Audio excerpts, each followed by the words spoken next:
Good morning, ladies and gentlemen.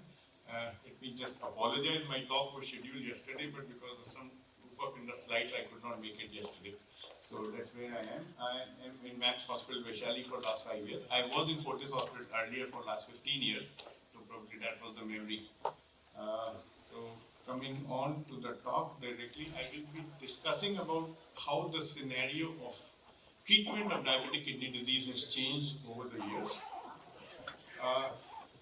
In my talk today, I will recall the evidence base which is available now about these newer therapies, which will reduce the cardiac and renal risk in patients who have 1/3 of these patients who have diabetes will develop diabetic nephropathy with time. This is similar in both type 1 and type 2 diabetes, but we see predominantly type 2 diabetes. This is a special group because these are the patients who are at an older age and they have associated comorbidities in the form of cardiovascular disease. Declining renal function and albuminuria, both independently and additively, they increase the risk of cardiovascular mortality and morbidity, and which is always a strong genetic basis for diabetic kidney disease. If one person in the family has history of diabetic kidney disease, the other siblings or other people in the family can also develop. Then there is increasing prevalence with increasing age. Females generally have a higher prevalence of diabetes, but remember the progression of kidney disease is much faster in men. Obesity again is associated with increased prevalence. In fact, many patients who are obese but they do not have diabetes, 40% of them will have kidney disease, which is just similar to diabetic nephropathy. Smoking similarly can also lead to nodular sclerosis in absence of diabetes. So just like diabetic kidney disease sans diabetes, recurrent episodes of acute kidney injury will also lead to progression of kidney disease in patients who have diabetes. Normally, the natural course of diabetic nephropathy, as we have all known, is hyperfiltration initially, which leads to microalbuminuria, then avert proteinuria, hypertension, and decreasing kidney function, leading on to chronic kidney disease. But this history is changing now, and we see albuminuria which can regress. Even patients who have overt proteinuria, they may have regression of albuminuria. In fact, there may be deterioration in GFR in absence of albuminuria. So there is an entity called non-albuminuric diabetic kidney disease, which is very commonly seen. Almost 24% patients in type 1 diabetes and almost 50% patients in type 2 diabetes may have non-albuminuric diabetic kidney disease. It's usually associated with increasing age, women, RAS blockers, hypertension, dyslipidemia, and smoking. It is thought that the progression is slower in these patients with non-albuminuric diabetic kidney disease, especially in patients with type 1 diabetes.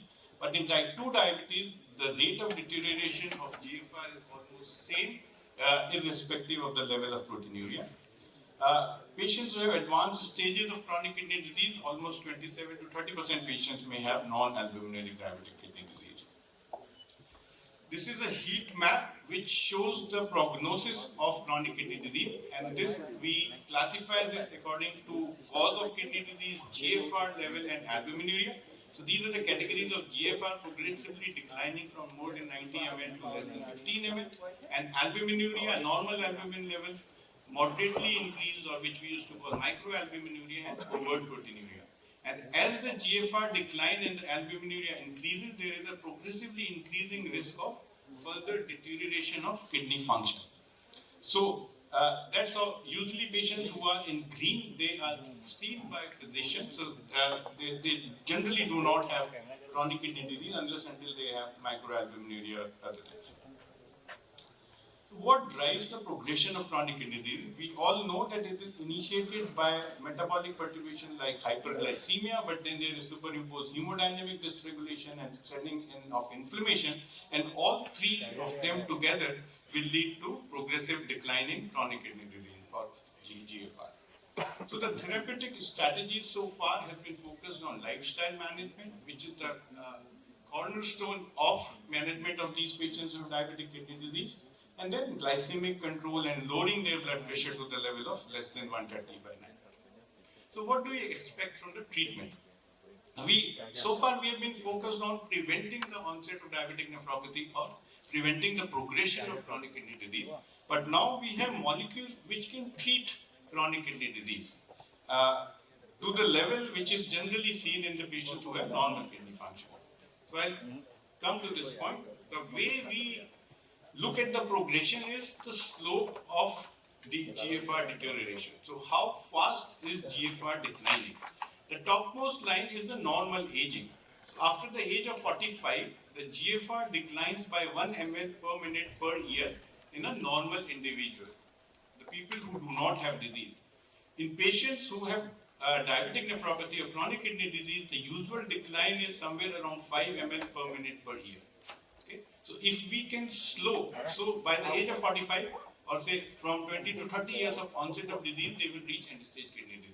So if we can slow this decline, we can prevent the onset of end-stage kidney disease. Okay? So the aim is to bring this rate of decline to the normal aging process of around 1 to 1.2 ml per year per minute. And take a step back and look at how the treatment has progressed. So earlier when in 80s, when we did not use these therapies, the usual decline of GFR was somewhere around 8 to 10 ml. With the control of blood pressure and with conventional management, that decline came down to somewhere around 6 ml per year. Okay. Once these ACE ARBs became available, this progressive decline has come down to around 4 ml per year. But still there was a lot of residual risk of deterioration of kidney function. For 20 years, we did not have much in the treatment of diabetic nephropathy, but now we have agents which have further led to decline in this rate of deterioration. So the rate of deterioration now has come down to somewhere around 2 ml per minute per year. With more or say better agents available now, I hope that it will reach the normal level of decline of 1 ml per year.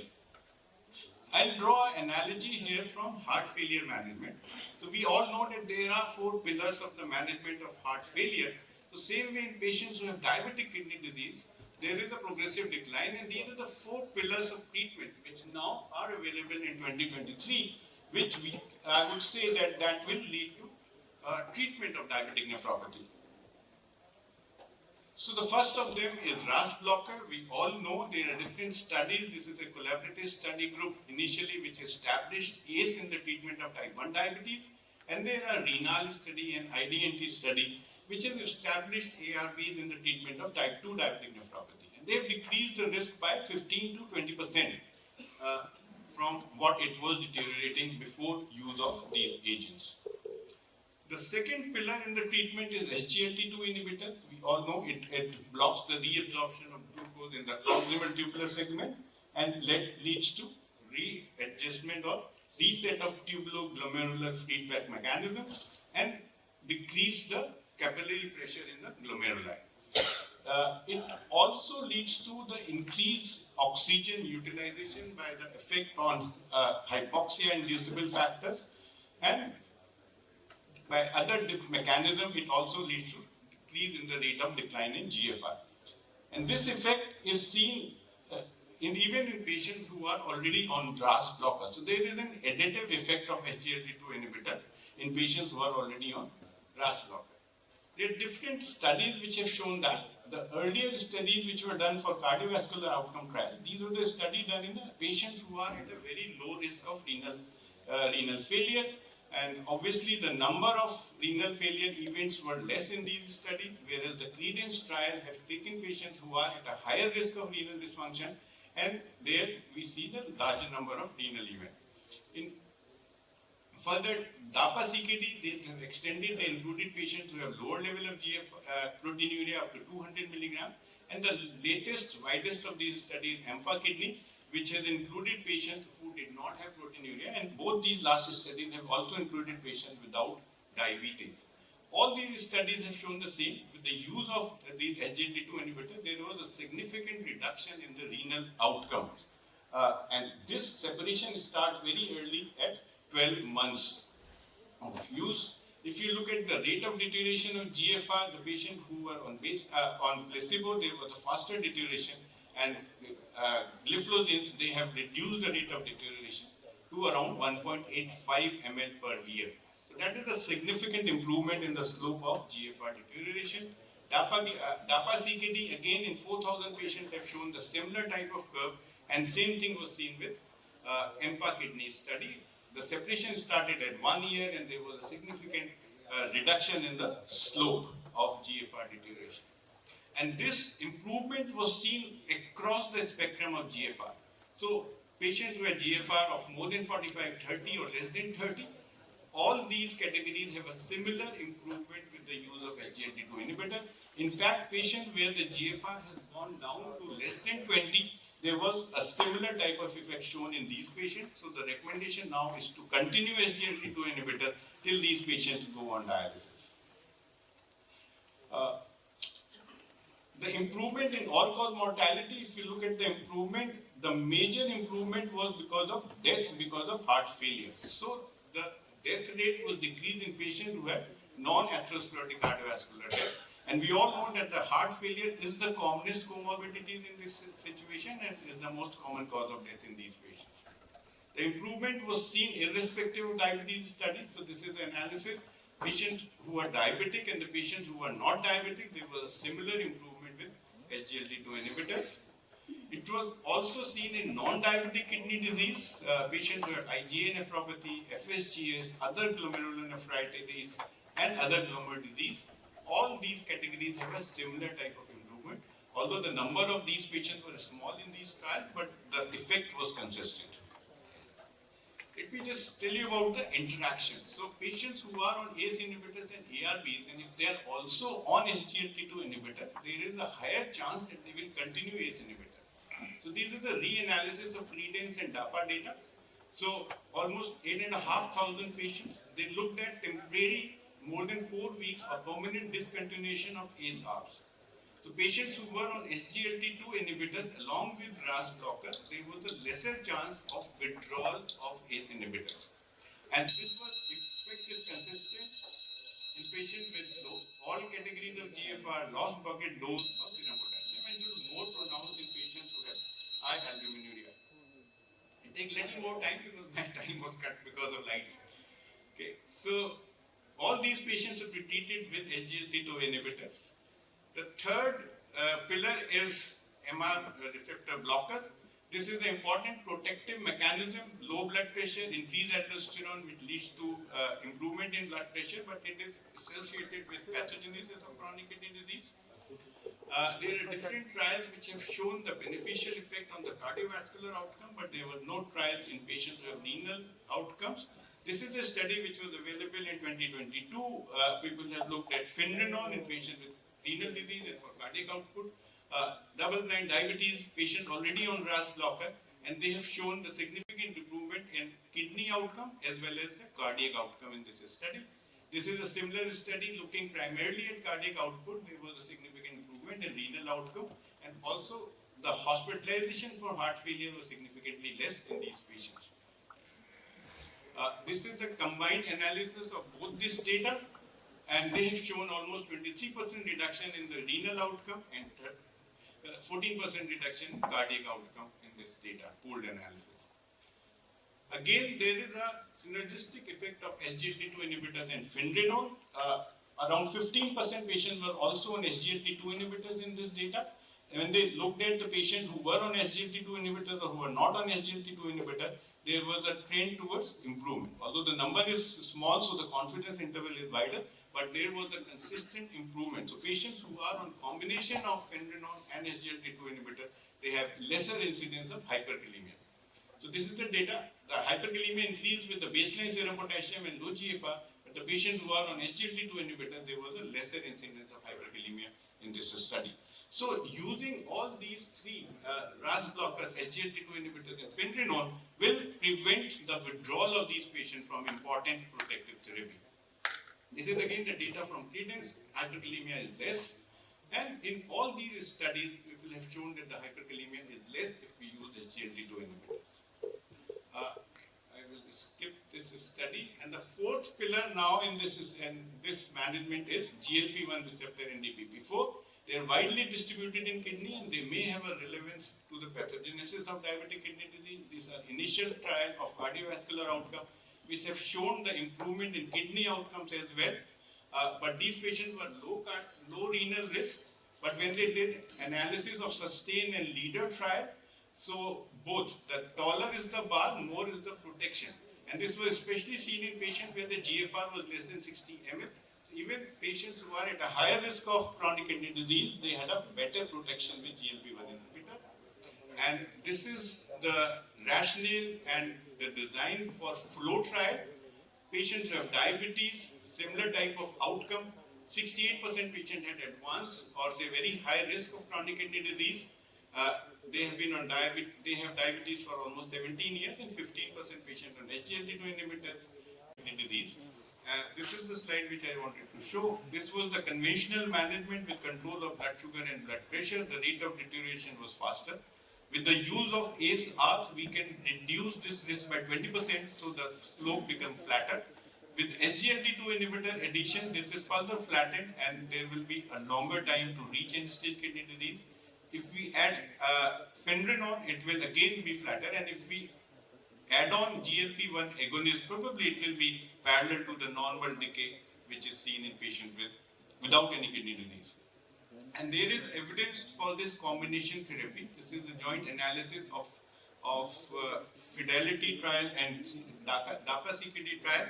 If we use both these agents, there was a significant improvement, say the robust improvement in all these parameters. This is again a meta-analysis. They looked at individual and the add-on of different molecules, and as we add on these molecules, there was a progressive improvement in the outcome. In all these, MACE, hospitalization for heart failure, cardiovascular death, and these are kidney outcomes, CKD progression, and all-cause mortality. The similar type of effect seen across the board. Most of these patients, they take these treatment for a long time. So how many years are added in their lifetime? So if we assume that patient will start this treatment at the age of 50 years, and if we give them a combination therapy as compared to the conventional therapy with ACE-ARBs, so there will be a significant improvement in the outcome. Okay? Even if we started at 60 years of age, there is again lesser but still significant improvement. So this just to show the age lifetime added by the use of this combination therapy. From 10 years, it will increase to 16 years. And on an average, 6 years will be added if we use these therapy in all these patients. Same thing for end-stage kidney disease. Almost 3 to 6 years will be added. Dialysis-free survival will be prolonged by 3 to 6 years. What are the barriers for adopting these therapy? Education, adherence, and access to these treatments are the main barriers to the implementation. And we all know there are guidelines to screen patients who have diabetes for diabetic kidney disease, but still a lot of patients, they do not have these tests. They do not get screened for chronic kidney disease. We have to understand that doing urinary albumin-creatinine ratio is like measurement of blood pressure or LDL cholesterol. This will initiate treatment which will prevent the cardiac and renal risk in these patients. So it's very important to screen every patient who have diabetes for these say urinary albumin-creatinine ratio, and if they have risk or presence of diabetic nephropathy, they should be prescribed all these treatments. Second problem is access, which predominantly actually not much of a problem because there are gliptins which are available at a cheaper rate because of generic and other factors.